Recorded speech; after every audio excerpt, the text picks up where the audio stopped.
नमस्कार सभी श्रोताओं का स्वागत है। प्रोग्राम का नाम है आरोग्य और इस प्रोग्राम में हम सेहत से जुड़ी हुई बातों का जिक्र करते हैं, सजेशंस लेते हैं और हमें गाइड करते हैं डॉक्टर्स जो हमारे स्टूडियो में होते हैं। आज का जो विषय है वो है मलेरिया से जुड़ा हुआ। मलेरिया, जी हाँ, जिसका दिमाग में नाम आते ही हमारा ध्यान चला जाता है मच्छरों की तरफ और गंदगी की तरफ, क्योंकि वहीं से फैलता है मलेरिया। डिटेल में बात करेंगे। आज हमारे साथ हैं हमारे स्टूडियोज़ में डॉक्टर DJ रैना, जो कि स्टेट मलेरियालॉजिस्ट हैं जम्मू व कश्मीर हेल्थ सर्विसेज में, और हम बात करेंगे कि मलेरिया से कौन कौन सी बातें हैं जो ख़ास तौर पर जुड़ी हुई हैं, जिनके बारे में हमें पता होना चाहिए, आम पब्लिक को पता होना चाहिए, ताकि मलेरिया फैले ना और इसकी वजह से जो प्रॉब्लम्स आती हैं, मुश्किलें आती हैं, यहाँ तक कि मौत भी होती है, वो ना हो। और ये बात इसलिए भी आज हम कर रहे हैं आरोग्य प्रोग्राम में क्योंकि 25 अप्रैल को होता है विश्व मलेरिया दिवस, और विश्व मलेरिया दिवस 2024 25 अप्रैल को है। तो 21 तारीख से हमने शुरू कर दी इस पे बात करना। सबसे पहले स्वागत करते हैं डॉक्टर DJ रैना स्टूडियोज में। Thank you ji. मलेरिया के बारे में बताइए, इसकी इंट्रोडक्शन की ये है क्या और इतना खतरनाक क्यों लगता है ये? देखिए शर्मा जी, मलेरिया एक मच्छरों के काटने से एक बीमारी है जिसमें हाई ग्रेड फीवर होता है, विथ चिल्स भी होता है, मतलब कंपनी भी होती है, और इसके अलावा इसमें जो पैरासाइट होता है वो बॉडी में रेड ब्लड सेल्स जो होती है उनको डिस्ट्रॉय करता है, जिसकी वजह से हमें बॉडी में खून की कमी भी हो जाती है और उसकी वजह से अनकॉन्शियसनेस भी हो सकती है और कमज़ोरी भी होती है। और ये जो मच्छर है, ये एक फीमेल एनोफिलीज टाइप का एक मच्छर है।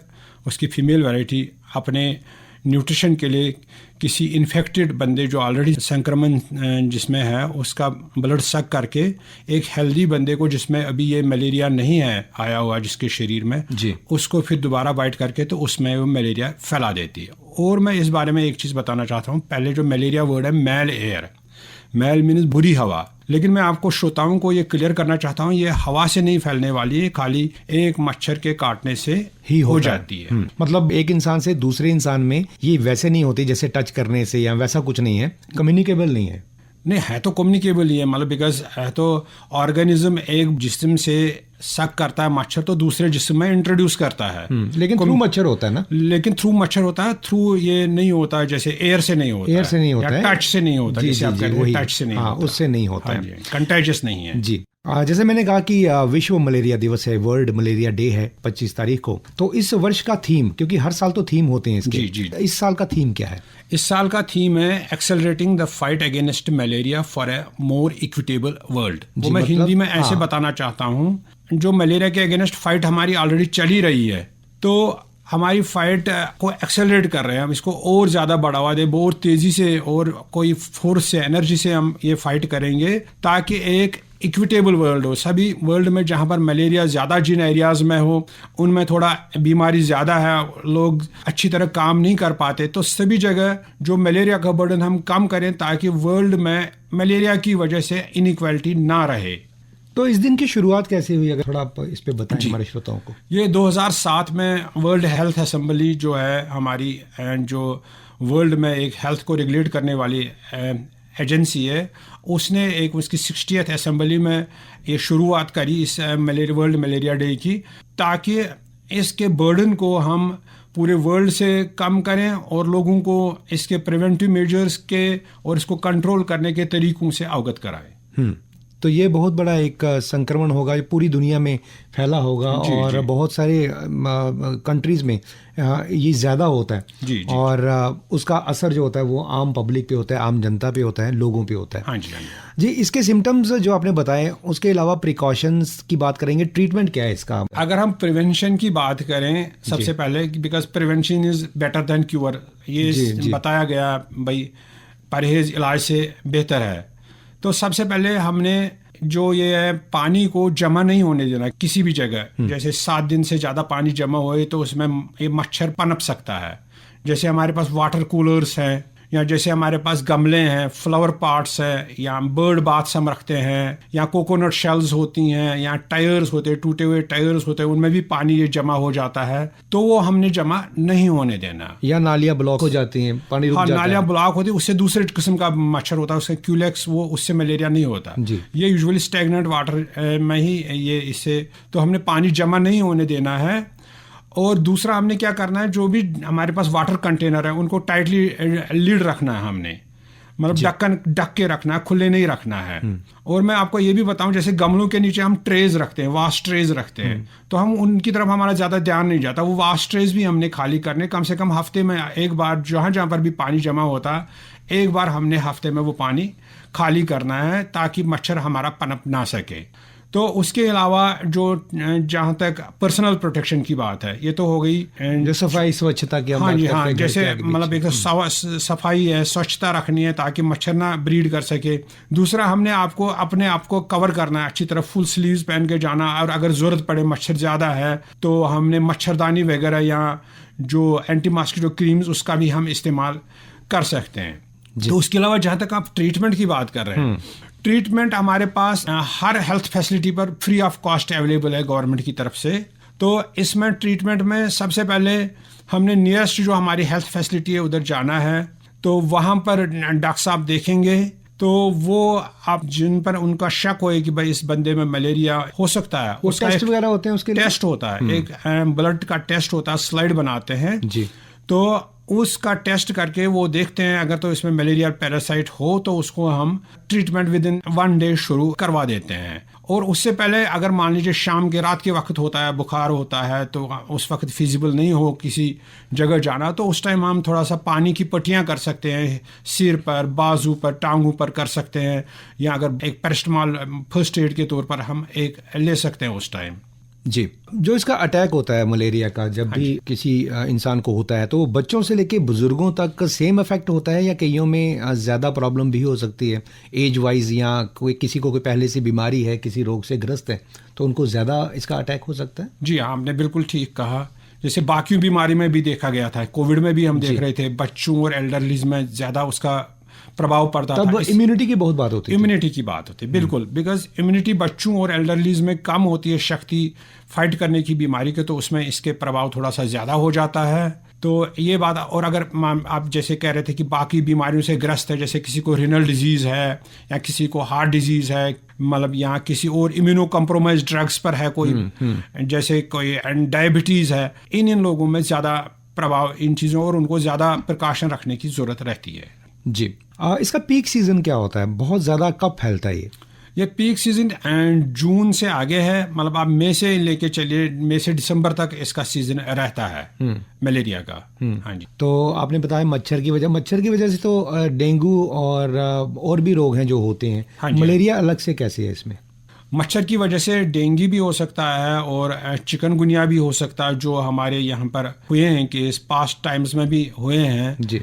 खाली इसमें मच्छर का टाइप डिफरेंट होता है। मलेरिया में जैसे मैंने बोला आपको एनाफिलीज का होता है, फीमेल एनाफिलीज होता है, तो डेंगू और चिकनगुनिया में क्या होता है, उसमें एडीज इजिप्टी मच्छर होता है, उसके बाइट करने से होता है। और मलेरिया में ये भी डिफरेंस है, मलेरिया हम थोड़ा कंट्रोल वाले फेज की तरफ आ गए हैं, बिकॉज हमारा कोई 2005 से जो हमारा एनुअल पैरासिटिक इंसिडेंस है वो लेस-1 है, तो हम कैटेगरी 1 में कंट्रोल वाले फेज में है मलेरिया के, और हम एलिमिनेशन की तरफ जा रहे हैं। हम जैसे एलिमिनेशन में हमारा एम है गवर्नमेंट ऑफ इंडिया की 2027 तक हमारे 0 इंडिजेंस केस होने चाहिए, मतलब जो कंट्री के अंदर वाला केस हो, जो अंदर से फैला हो, वो कोई केस नहीं होना चाहिए। हम बेशक माइग्रेट होकर किसी और कंट्री से आए तो वो हम नहीं कंसिडर करेंगे। तो फिर हमें 3 साल का कंटिन्यूअस सर्टिफिकेशन, 3 साल अगर हम लगातार 28, 29, 30 में रखेंगे तो हमें WHO की तरफ से एक सर्टिफिकेशन मिलेगा कि भाई हमारी कंट्री से मलेरिया एलिमिनेट हो गया है। बाकी जो मच्छरों के कंट्रोल की बात है वो तकरीबन तीनों में सेम है जी।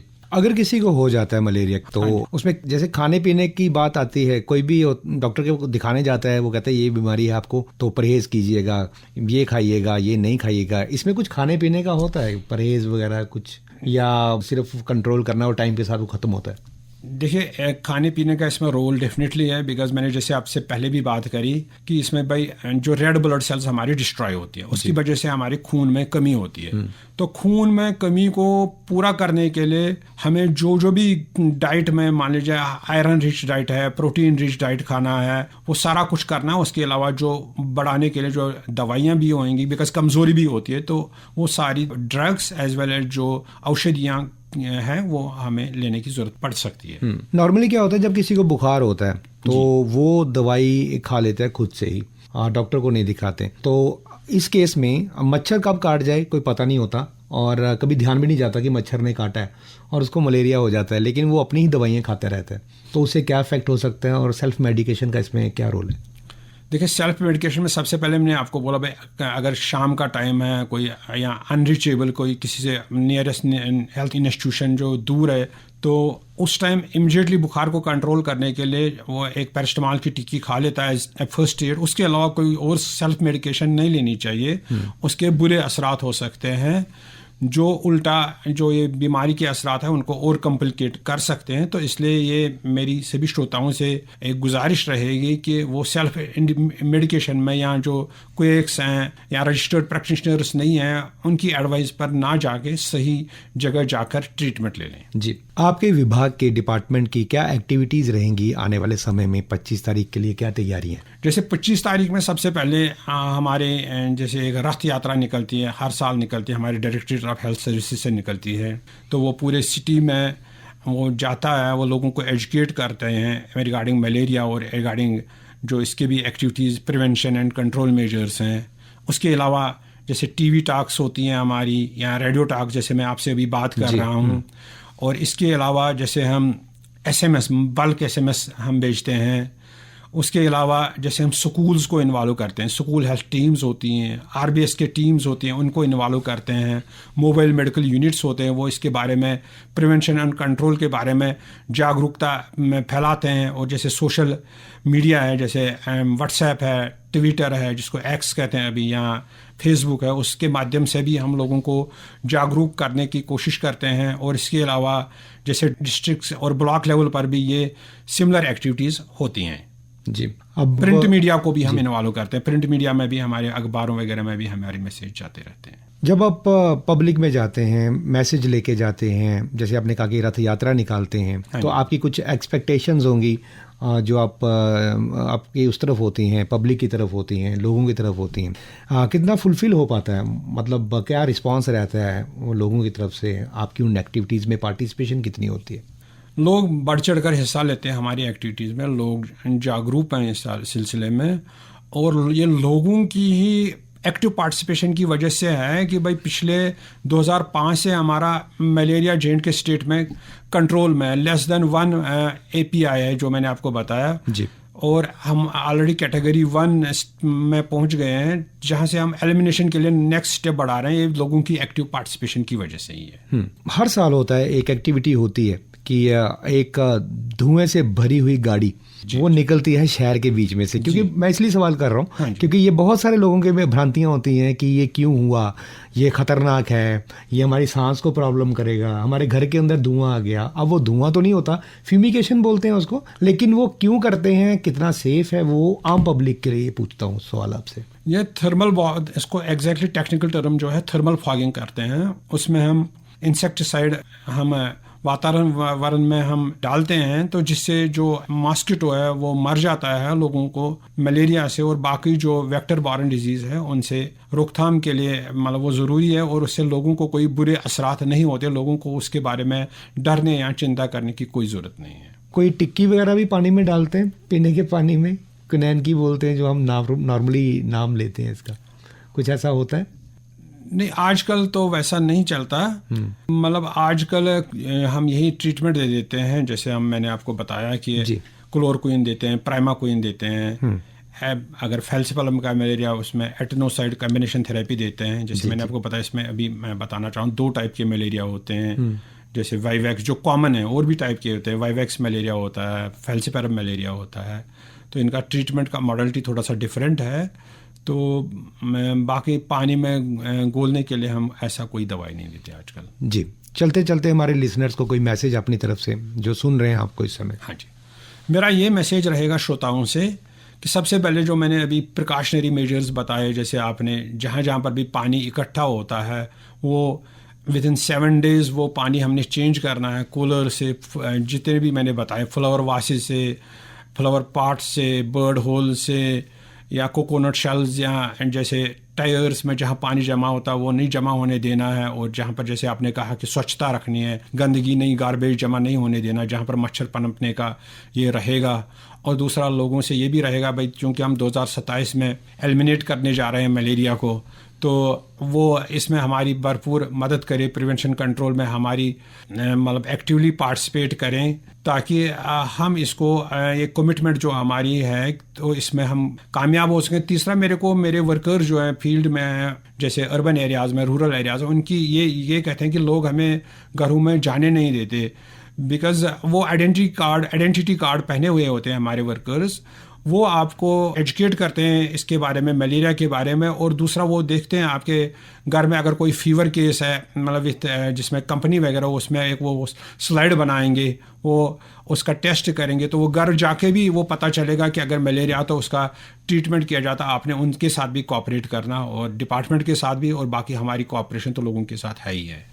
अगर किसी लिसनर को कुछ पूछना है डिपार्टमेंट से या आपसे, तो अगर आप कोई नंबर शेयर करना चाहते हैं, बताना चाहते हैं उनको, ताकि वो उस नंबर पे कॉल करके तो अपनी जो क्वेरी है उसको दूर कर पाएँ। हाँ संजीव जी, मैं बिल्कुल लोगों का वेलकम है। वो मेरा नंबर आप प्लीज़ नोट करिए, 77808 जी 73534 77808 73534 73534। हाँ जी हाँ, ये आपका नंबर है, और इस नंबर पे कॉल करके तो वो जो भी क्वेरीज हैं, जो पूछना है मलेरिया के बारे में, क्योंकि वो सीज़न आने वाला है, 4-5 महीने पूरा ध्यान रखना पड़ेगा। तो इसलिए ये नंबर भी आप लिख लीजिए, 7780873534। तो ये नंबर है डीजे रैना जी का, अपना नंबर दिया उन्होंने, और इस पर आप कॉल करके पूछ सकते हैं। तो श्रोताओ, यही कहना है कि मच्छरों को पनपने मत दीजिए अपने घरों में। घरों में आपने पेड़ पौधे भी लगाए होंगे, और लॉन्स भी होते हैं, कईयों के लॉन्स नहीं होते हैं, लेकिन पानी जमा हो जाता है छतों पे, बाहर, जहाँ भी जगह खुली है, जहाँ पे बारिश भी होती है, वहाँ पे देखिए कोई चीज़ ऐसी पड़ी है जिसमें पानी जमा रहे 7-8 दिन, तो उसमें मच्छर ये वाले पनप सकते हैं। तो रूटीन में भी घर में, जैसे इन्होंने कहा, बहुत बड़ी बात है वो, कि गमले के नीचे जो एक पानी वास्ट ट्रे रखी होती है, उसको आप साफ़ करते रहिए टाइम पे। 4-5 दिन के बाद साफ़ कीजिए, क्योंकि 5-6-7 दिन लगते हैं इस मच्छर को पनपने में। तो पहले ही साफ़ कर लीजिए, और रोज़ तो नहीं कर सकते, लेकिन 2-3-4 दिन के बाद कर सकते हैं तो कीजिए, ताकि मच्छर पनपे ना। और सफाई का, स्वच्छता का ध्यान तो वैसे भी रखना है हमें। तो डॉक्टर डीजे रैना आज हमारे साथ थे, हमारे स्टूडियो में स्टेट मलेरियोलॉजिस्ट हैं जम्मू व कश्मीर हेल्थ सर्विसेज के। इन्होंने मलेरिया से जुड़ी बहुत सारी ज़रूरी बातें हम सबके साथ शेयर की। डॉक्टर डीजे रैना, बहुत बहुत शुक्रिया। श्रोताओं की तरफ से, हमारी तरफ से आपका बहुत बहुत धन्यवाद। थैंक यू जी। श्रोताओं को भी मेरी तरफ से नमस्कार, और मुझे ये मौका दिया, मैं आपका इसके बारे में शुक्रगुजार हूँ, ताकि मैं श्रोताओं तक अपनी बात पहुँचा सका। बहुत बहुत धन्यवाद जी।